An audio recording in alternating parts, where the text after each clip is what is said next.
गुरुवार को माँ लक्ष्मी को बार बोली कहुए। तेणु एही दिन धनर देवी माँ लक्ष्मी को पूजार्चना करा जायथाय। पुराण मान्यता अनुसार माँ लक्ष्मी को धनर एवं समृद्धिर देवी बोली विवेचना करा जाय। जो मानंकु देवी लक्ष्मी को आशीर्वाद प्राप्त हुए तांको जीवन रे केबे भी धनर अभाव देखा दिए नाही। एहा सहित मनुष्य को सुख शांति एवं समृद्धि मध्य मिलिथाय। शास्त्र अनुसार माँ लक्ष्मी समुद्र मंथन समय रे उत्पत्ति होइथिले। कहा जाए जे पानी रो उत्पत्ति होइथिबारु गोटिए स्थान रे रहिबा देवी लक्ष्मी को स्वभाव नुहे। तेणु तांको चंचला बोली मध्य कहा जाए। लोक माने निज निज उपाय रे माँ लक्ष्मी को प्रसन्न करबा को चेष्टा करंती।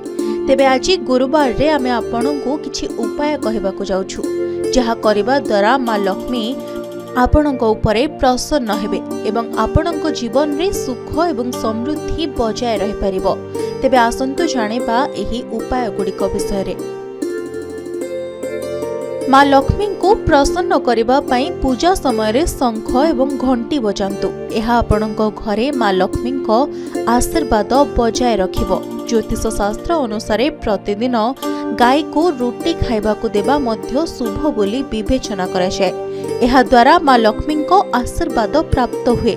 राति रे घरे पूजा स्थान रे शुद्ध घीर दीप जलांतु। एहा द्वारा आपणक जीवन रे केबे भी धनर अभाव रहिबो नाही एवं जीवन रो प्रत्येक कार्य रे आपणको सफलता मिलिबो।